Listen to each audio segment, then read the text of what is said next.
Hello my dear friends, स्वागत है physics के प्रैक्टिस सेशन में।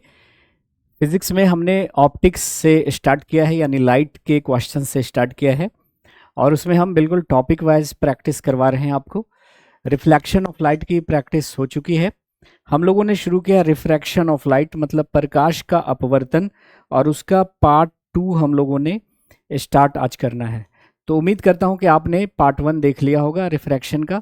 अब पार्ट 2 में कुछ और बेहतरीन सवाल हम आपके लिए लेकर आ रहे हैं। जैसा कि आपको मालूम है कि ये जो सेशन है वो हर एक एग्जाम के लिए, जितने भी वनडे एग्जाम्स हैं उन सब के लिए एक कॉन्सेप्ट बिल्डिंग सेशन होगा। और अगर हम बात कर रहे हैं कि हम क्वेश्चंस को ज़्यादा एक्सप्लेन यहाँ पे नहीं करने वाले हैं, फिर भी जितनी ज़रूरत होगी हम एक्सप्लेन करेंगे, क्योंकि ऑलरेडी हम यूट्यूब पर पूरा फिजिक्स पढ़ा चुके हैं। और जिसको भी दिक्कत हो रही है थ्योरी में, वो जाकर थ्योरी पढ़ लीजिएगा, उसके बाद ये प्रैक्टिस सेशन लगाइएगा तो आपके लिए आसान होगा। तो हम चाह रहे हैं कि ज़्यादा से ज़्यादा क्वेश्चन आपको करा दें।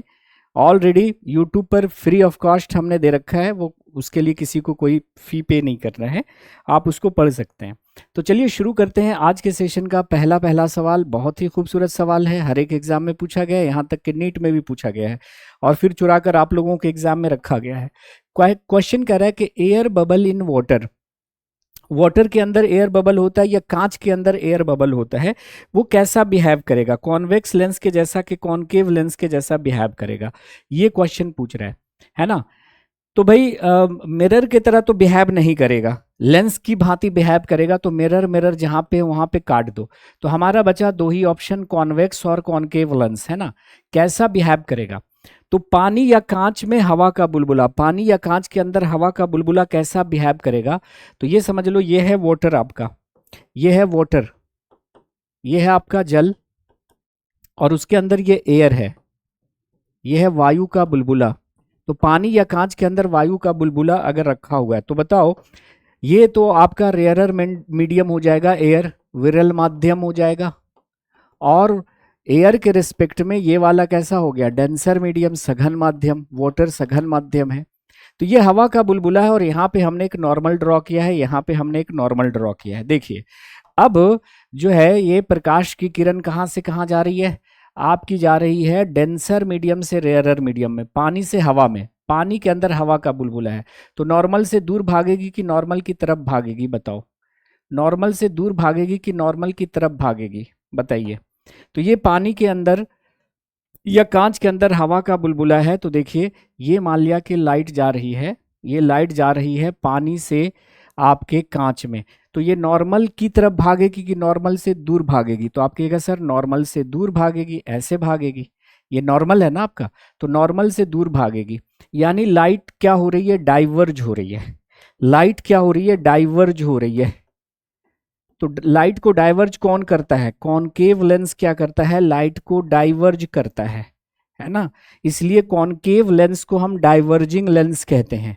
तो मतलब ये पानी या कांच के अंदर हवा का जो बुलबुला है वो डाइवर्जिंग लेंस यानी कॉनकेव लेंस के जैसा बर्ताव करेगा। कैसा हो गया आपका, कॉनकेव लेंस, है ना, कॉनकेव लेंस के जैसा बर्ताव करेगा। कहाँ है कॉनकेव लेंस भाई साहब, कॉनकेव लेंस के जैसा बर्ताव करेगा। तो पानी या कांच के अंदर, देखिए पानी के अंदर हवा का बुलबुला या कांच के अंदर हवा का बुलबुला, ये मान लिया कि इस पे हमने नॉर्मल डाला, ये आ रही है प्रकाश की किरण, तो ये नॉर्मल से ऐसे दूर भागेगी, डाइवर्ज होगा, है ना। ये डायग्राम यहाँ पे। इसका उल्टा जरा देखो कि हवा में पानी की बूंद, हवा में पानी की बूंद रखी हुई है, वो कैसा बर्ताव करेगा, सीधे निकल जाएगा या कन्वर्जिंग जैसा या डाइवर्जिंग जैसा, कैसा बर्ताव करेगा। तो यहाँ पर फिर देखो आप, ये बाहर क्या है, एयर है, हवा है, बाहर जो है वो हवा है। कैसा मीडियम होता है ये होता है रेयरर मीडियम, विरल माध्यम। और ये पानी का बुलबुला है, तो ये है वाटर, पानी का बुलबुला। तो एयर के रिस्पेक्ट में वाटर कैसा है, डेंसर मीडियम है, सघन माध्यम है। अब प्रकाश की किरण जो है देखो जा रही है ऐसे, किधर से किधर जा रही है, रेयरर से डेंसर में जा रही है। तो ये है यहाँ पे नॉर्मल, इस सतह पे यहाँ पे नॉर्मल है, तो ये नॉर्मल की तरफ आएगी, है ना। ये देखिए नॉर्मल की तरफ आएगी। मतलब ये लाइट को कन्वर्ज कर रही है, और लाइट को कन्वर्ज कौन करता है? कॉन्वेक्स लेंस करता है, कॉन्वेक्स लेंस करता है। तो ये 2 पॉइंट आपको बिल्कुल याद रख लेना है गाइज, 2 पॉइंट बिल्कुल आपको याद रखना है कि पानी या कांच के अंदर हवा का बुलबुला डाइवर्जिंग लेंस यानी कॉनकेव लेंस की तरह बिहेव करता है। हवा में पानी की जो बूंद है वो कॉन्वेक्स लेंस के जैसा बिहेव करती है। कैसा बिहेव करेगी? कॉन्वेक्स लेंस के जैसा, उत्तल लेंस के जैसा बर्ताव करेगी, उत्तल लेंस के जैसा बर्ताव करेगी। तो यहाँ पर जो डायग्राम दे रखा है उसके अकॉर्डिंग ये इस तरह से बर्ताव करेगा, है ना। तो ये बातें हम लोग ऑलरेडी पढ़ चुके हैं। अब देखिए एक ऑब्जेक्ट है जिसको 10 सेंटीमीटर की दूरी पे रखा गया है, किसके? तो कॉन्वेक्स लेंस से 10 सेंटीमीटर की दूरी पे रखा गया है। ये है उत्तल लेंस, और ये हो गया उत्तल लेंस, ये हो गया इसका ऑप्टिकल सेंटर, प्रकाशिक केंद्र, ये हो गया फोकस, और ये हो गया मान लिया 2F। अब कहाँ पे रखा गया है? तो एक ऑब्जेक्ट को रखा गया है कॉन्वेक्स लेंस से कितनी दूरी पर? तो 10 सेंटीमीटर की दूरी पर रखा गया है ना, 10 सेंटीमीटर की दूरी पर रखा गया है। The image formed is real inverted and same size. तो 10 सेंटीमीटर की दूरी पर रखने पर, 10 सेंटीमीटर की दूरी पर रखने पर, है ना, देखिए ये कॉन्वेक्स लेंस था, और कॉन्वेक्स लेंस का ये ऑप्टिकल सेंटर है, और कॉन्वेक्स लेंस से 10 सेंटीमीटर की दूरी पर ऑब्जेक्ट को रखा गया है। मान लिया आपने यहाँ पे ऑब्जेक्ट को रखा है और ये 10 सेंटीमीटर की दूरी पर रख दिया है। तो इमेज कैसा मिला है? सेम साइज का, है ना, सेम साइज का, और रियल और इन्वर्टेड तो होगा ही, है ना, रियल इन्वर्टेड होगा। तो बताइए कि इसका फोकल लेंथ क्या होगा और नेचर क्या होगा? तो सबसे पहले अगर हम नेचर की बात करें, नेचर की बात करें, तो देखिए कॉनकेव लेंस से हमेशा जो इमेज बनेगा, सबसे पहले नेचर को ही देख लेते हैं। तो अवतल लेंस से, अवतल लेंस से हमेशा जो इमेज बनेगा वो कैसा होगा? तो आप कहेगा सर वर्चुअल होगा, काल्पनिक होगा। और वर्चुअल इमेज कैसा होता है? इरेक्ट होता है, सीधा होता है। और कैसा होता है? डिमिनिश्ड होता है, वस्तु से छोटा होता है ना। मतलब ये लेंस कॉनकेव तो नहीं है, ये लेंस कॉन्वेक्स ही होगा। तो हमने नेचर पता कर लिया कि ये कॉन्वेक्स होगा, क्योंकि कॉन्वेक्स से जो इमेज बनता है वो बड़ा भी हो सकता है, छोटा भी हो सकता है, सेम साइज का भी हो सकता है। अच्छा, सेम साइज का बना है, इसका मतलब ये 10 सेंटीमीटर की दूरी पे आपने रखा है, और ये 10 सेंटीमीटर इसका क्या होगा? 2F रहा होगा, है ना, 2F रहा होगा।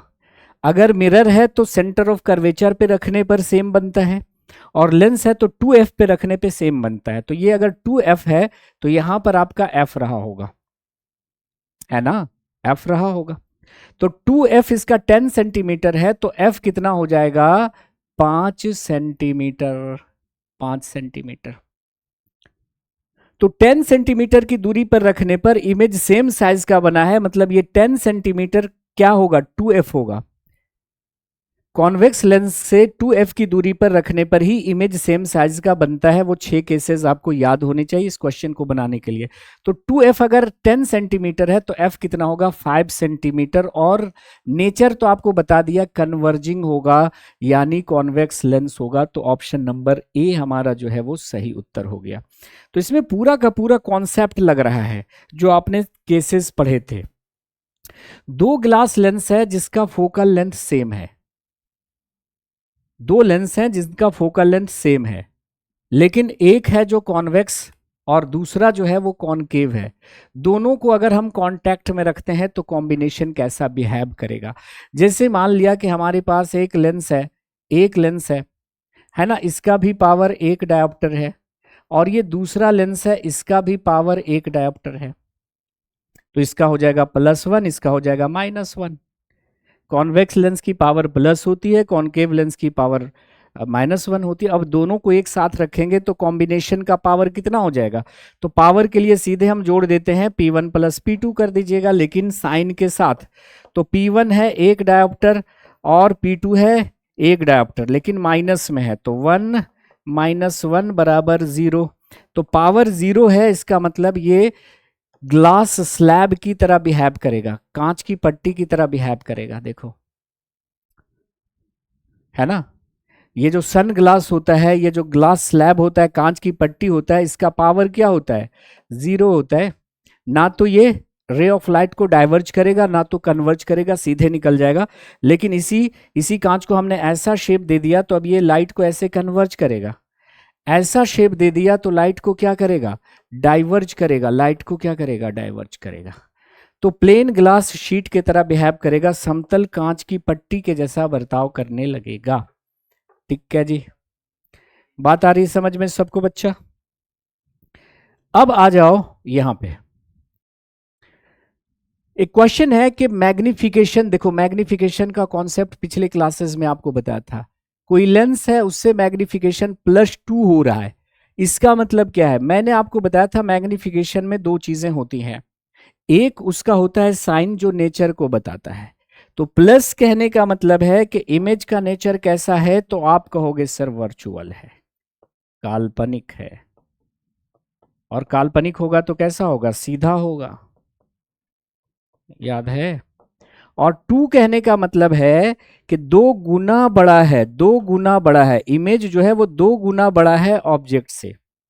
तो मैग्निफिकेशन 2 कहने का मतलब है कि 2 गुना बड़ा है, 3 कहने का मतलब 3 गुना बड़ा है, 1 कहने का मतलब बराबर है, 1 से कम है मैग्निफिकेशन मतलब वस्तु से छोटा है, वस्तु से छोटा है। तो देखो, इसका कहने का मतलब क्या होगा? प्लस कहने का मतलब इरेक्ट होगा, वर्चुअल होगा, स्मॉलर तो नहीं होगा। मैग्निफिकेशन की वैल्यू 1 से कम होगी तब डिमिनिश्ड होगा, है ना। 1 से कम है तो डिमिनिश्ड होगा। मैग्निफिकेशन की वैल्यू 1 से ज़्यादा है मतलब बड़ा होगा। और मैग्निफिकेशन की वैल्यू है 1 है मतलब सेम साइज का होगा, सेम साइज का होगा। यही तो बताया था। इन्वर्टेड होगा नहीं, इरेक्ट होगा, वर्चुअल होगा, लार्जर देन द ऑब्जेक्ट, है ना। इन्वर्टेड होगा नहीं, इन्वर्टेड होगा नहीं। तो अगर जो कॉन्सेप्ट मैंने आपको मैग्निफिकेशन का पढ़ाया है वो आपको क्लियर है, तो इस तरह के क्वेश्चंस आप ऐसे उड़ा डालोगे कि सर ये क्या घटिया क्वेश्चन ला रहे हो आप, है ना। क्वेश्चन नंबर 6 पे आओ। क्वेश्चन नंबर 6 क्या बोलता है कि एक कॉन्वेक्स लेंस है जिसका फोकल लेंथ 15 सेंटीमीटर है। देखो नेचर दे रखा है, कॉन्वेक्स है जिसका फोकल लेंथ, ये क्या है? ये ऑप्टिकल सेंटर और फोकस है। ऑप्टिकल सेंटर और फोकस के बीच की दूरी क्या कहलाती है? Focal length. कितना है? फोकल लेंथ दे रखा है बच्चा 15 सेंटीमीटर। कितना दे रखा है? 15 सेंटीमीटर, ठीक है। तो फोकस,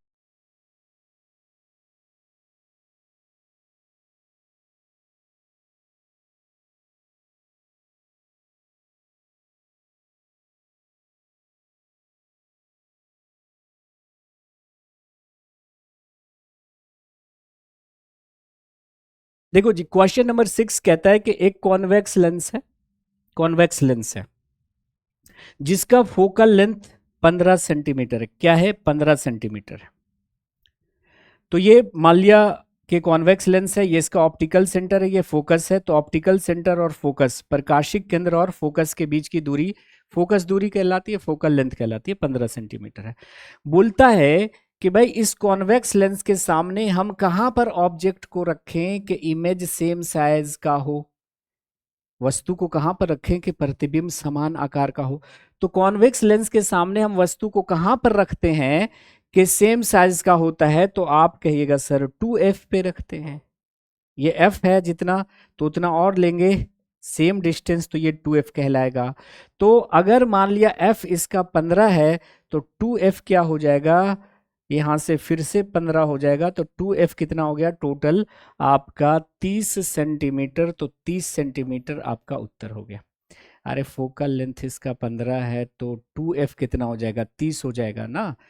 तो फोकल लेंथ 15 सेंटीमीटर दे रखा है, तो अगर इसका f है 15 तो 2f हो जाएगा 15, यानी 15 + 15 30 सेंटीमीटर। बात आई समझ में?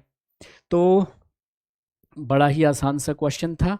नौ एक और सवाल हम ले लेते हैं, एक और सवाल हम ले लेते हैं गाइस। देखिए कहता है कि where should an object be placed in front of a convex lens. देखो कॉन्वेक्स लेंस है, ये आपका कॉन्वेक्स लेंस है। कॉन्वेक्स लेंस के सामने हम कहां पर रखें ऑब्जेक्ट को, कहां पर रखें ऑब्जेक्ट को कि हमें रियल और एनलार्ज्ड इमेज मिले। रियल और एनलार्ज्ड इमेज मिले मतलब रियल और आवर्धित प्रतिबिंब मिले। तो आप पढ़ चुके होंगे 6 केस, आपको जो पढ़ाया है वो ध्यान में रखना होगा। आप देखो यहाँ पे ये आपका प्रकाशिक केंद्र है, ऑप्टिकल सेंटर है, ये मान लिया हमारा फोकस है और उतनी ही दूरी पर हमारा 2f है। देखो ऑब्जेक्ट को हम कहाँ रखते हैं, ऑप्टिकल सेंटर और फोकस के बीच यहाँ कहीं रखेंगे, ऑप्टिकल सेंटर और फोकस के बीच यहाँ रखेंगे, तभी वर्चुअल इमेज बनेगा, काल्पनिक प्रतिबिंब बनेगा। अब बाकी सारे केसेस में आपका रियल बनेगा, रियल इन्वर्टेड। एफ पे रख दो, एफ और 2f के बीच रख दो, 2f पर रख दो, 2f के बाहर रख दो, अनंत पे रख दो। अब सारे केसेस में इमेज कैसा बन रहा था, रियल इन्वर्टेड बन रहा था, याद है, रियल इन्वर्टेड। तो एक ही केस ऐसा है जिसमें प्रतिबिंब कैसा बन रहा है, वर्चुअल। अब देखिए एफ पे रखने पे क्या बना था, कहां पे बना था, इन्फिनिटी पे, और इन्फिनिटी पे जो इमेज बन रहा था वो काफी बड़ा बन रहा था, है ना, तो काफी बड़ा। और फिर एफ और 2f के बीच रखेंगे तो बड़ा बनेगा। देखो f पे बहुत बड़ा, f और 2f के बीच रखेंगे तो बड़ा, 2f पे रखेंगे तो सेम साइज का, 2f के बाहर रखेंगे तो छोटा, इन्फिनिटी पे रखेंगे तो बहुत छोटा। तो इस तरफ आप शिफ्ट हो रहे थे तो इमेज का साइज छोटा होता चला जा रहा था। तो f पे रखने पे इन्फिनिटी पे बन रहा था और इन्फिनिटी पे बनने वाला इमेज क्या था, बहुत बड़ा था। f और 2f के बीच रख रहे थे तो 2f के बाहर बन रहा था और इमेज कैसा था, बड़ा था। तो ऑप्शन से भी आप इसको छाट सकते थे। देखो ट्वाइस द फोकल लेंथ तो सेम साइज का बन जाएगा, तो ये तो गलत है। इन्फिनिटी पे रखने पे कहां बनेगा, फोकस पे बनेगा, और फोकस पे बनने वाला प्रतिबिंब बहुत ही छोटा होता है, तो खत्म हो गया, है ना। तो between the principal focus and twice the focal length, f और 2f के बीच रखेंगे तभी बड़ा बनेगा, 2f के बाहर रखेंगे तो क्या हो जाएगा, छोटा बनेगा, है ना, डिमिनिश्ड बनेगा। तो ऑप्शन नंबर सी आपका सही है। तो ये जो 6 केस हमने आपको बताए थे वो आपके ध्यान में रहना चाहिए। अगला क्वेश्चन देखो, Which of the following lenses will bend the light rays through largest angle? निम्नलिखित में से कौन लाइट को लार्जेस्ट एंगल से बेंड करेगा। अब देखिए हमने बोला लेंस का पावर, तो पावर का मतलब क्या होता है, पावर का मतलब क्या होता है कि भाई वो लाइट को कितना बेंड करेगा। जैसे कॉन्वेक्स लेंस है तो लाइट को कितना ज्यादा कन्वर्ज करेगा, और कॉनकेव लेंस है तो लाइट को कितना ज्यादा डाइवर्ज करेगा, ये उसकी पावर होगी, है ना। प्लस माइनस पे मत जाइएगा, प्लस माइनस तो बताता है नेचर को, है ना। प्लस कहने का मतलब है कि कॉन्वेक्स लेंस है, माइनस कहने का मतलब कॉनकेव लेंस है। तो जितना ज्यादा पावर होगा उतना ज्यादा वो लाइट को बेंड करेगा। तो सबसे ज्यादा पावर देख लो 2.5 यहाँ पे है, तो सबसे ज्यादा यही बेंड करेगा। तो जिसकी जितनी ज्यादा पावर होगी वो लाइट को उतना ज्यादा क्या करेगा, बेंड करेगा, है ना। तो ऑप्शन यहाँ पे ऑप्शन नंबर बी हो जाएगा, इसमें कुछ करना ही नहीं था। नाउ TIR होता है जब लाइट किधर से किधर जाता है। अब TIR का मतलब है टोटल इंटरनल रिफ्लेक्शन, पूर्ण आंतरिक परावर्तन। इसके कॉन्सेप्ट को समझना पड़ेगा कि ये पूर्ण आंतरिक परावर्तन क्या है, क्रिटिकल एंगल क्या है।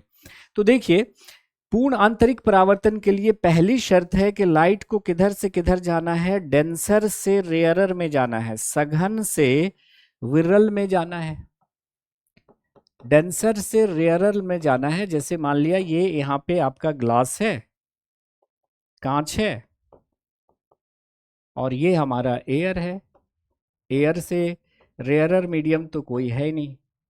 तो पहली शर्त ये होनी चाहिए कि लाइट को किधर से किधर जाना है, तो डेंसर से रेयरर में जाना है।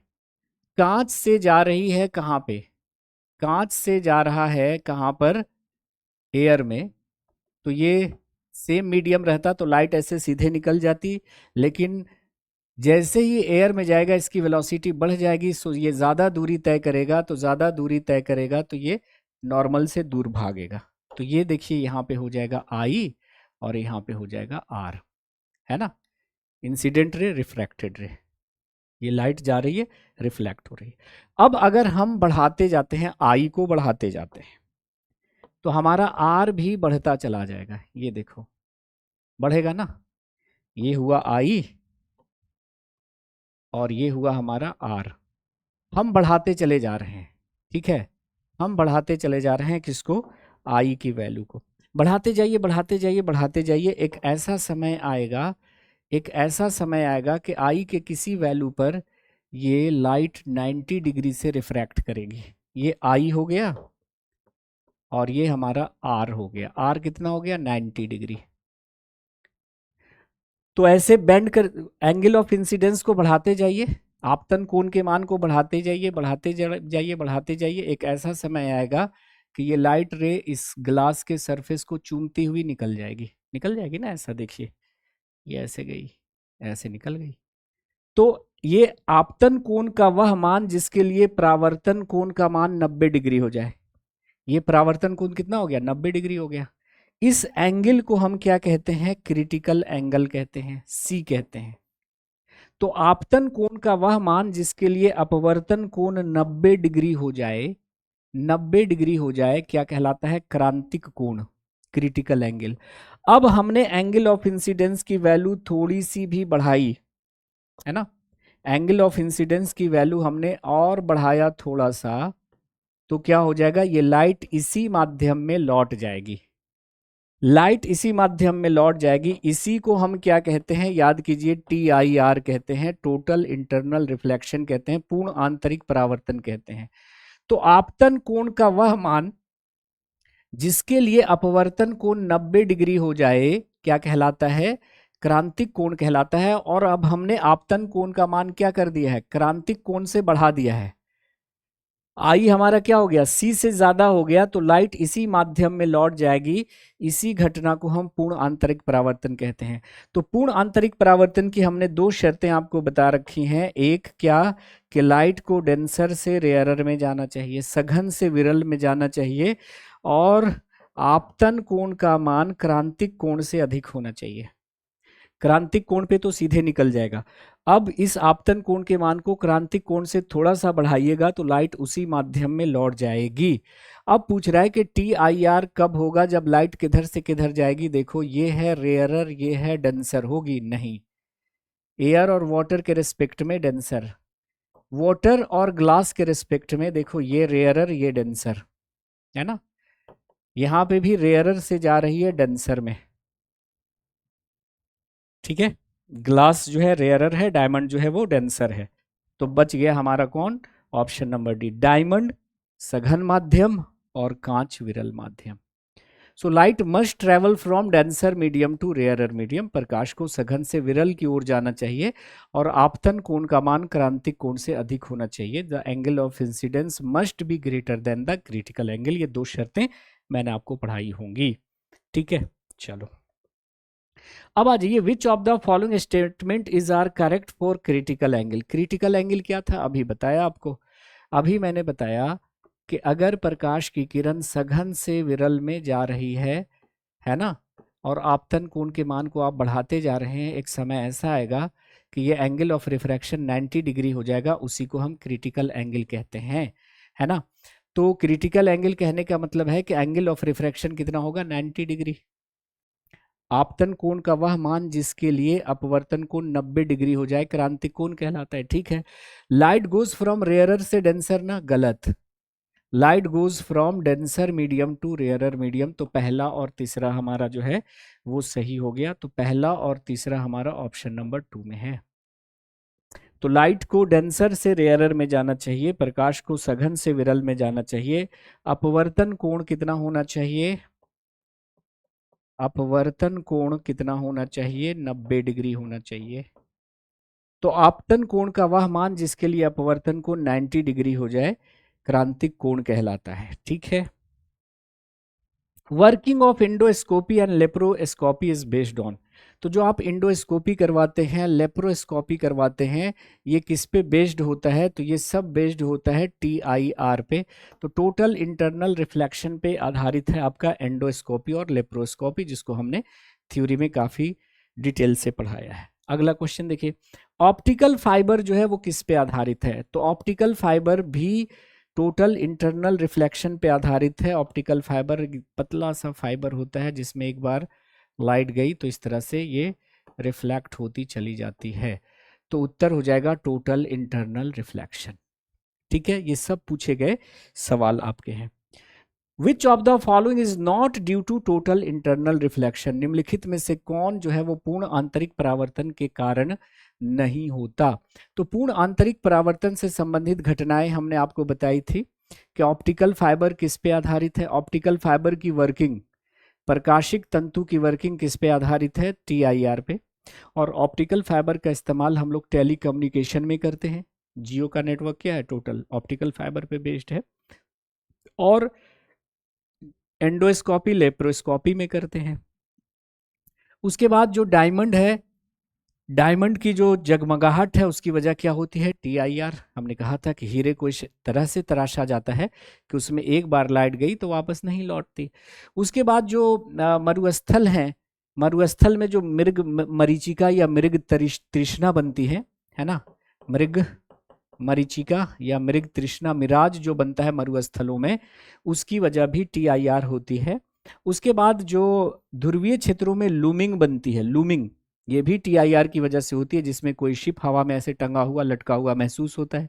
याद कीजिए, ये सारी की सारी घटनाएं जो होती हैं वो TIR के कारण होती है, TIR के कारण होती है। लेकिन तारों का जो टिमटिमाना है वो आप पढ़ चुके हैं, एटमॉस्फेरिक रिफ्रैक्शन के कारण होती है। तारों का टिमटिमाना एटमॉस्फेरिक रिफ्रैक्शन के कारण होती है, वायुमंडलीय अपवर्तन के कारण होती है। तो जिन लोगों को कॉन्सेप्ट नहीं है इन चीज़ों का, उनके लिए हमने ऑलरेडी पढ़ा रखा है, वो थ्योरी ज़रूर एक बार देख लीजिएगा। फिजिक्स का फालूदा करके हमारा एक प्लेलिस्ट होगा यूट्यूब पर, फिजिक्स का फालूदा, उसको देख लीजिएगा, है ना। काफी डिटेल से इन बातों का जिक्र किया है।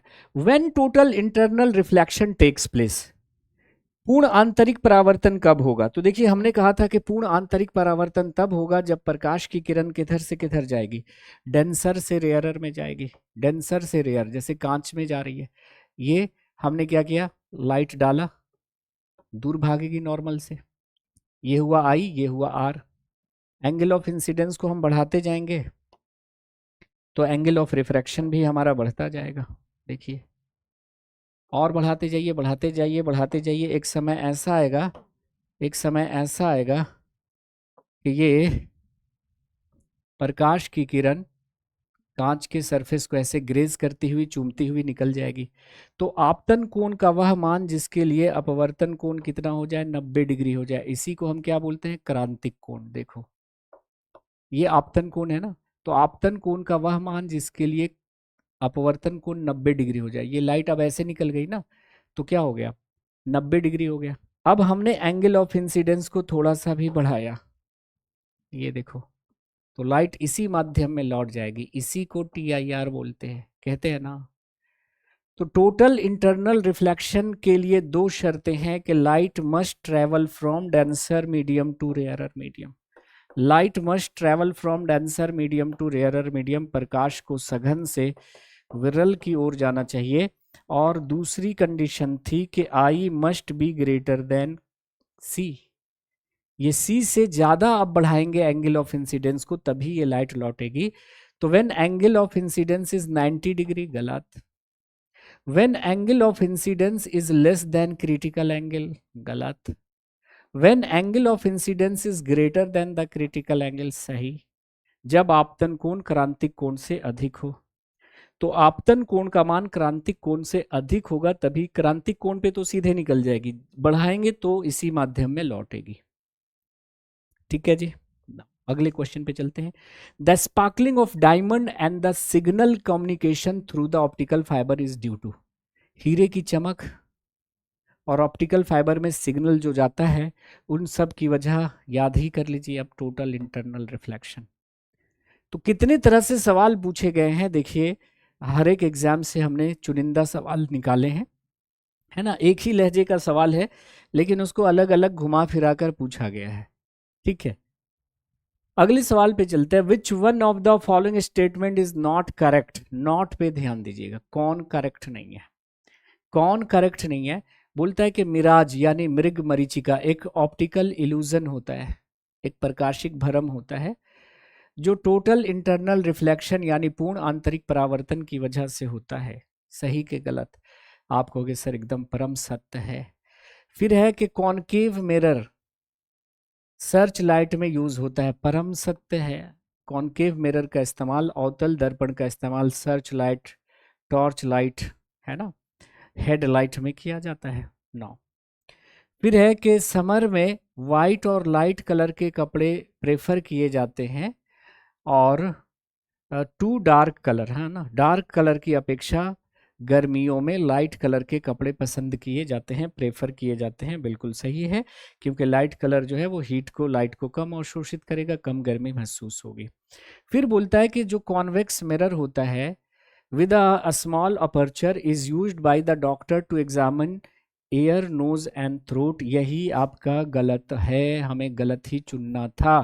देखो ENT डॉक्टर, डेंटिस्ट, है ना, ये सब आपका कॉनकेव मिरर का यूज करते हैं, लेकिन यहाँ पे बोल रहा है कि ईयर, नोज और थ्रोट को एग्जामिन करने वाले डॉक्टर मतलब ENT डॉक्टर किसका यूज करते हैं, कॉन्वेक्स मिरर का। हमें यही गलत चुनना था।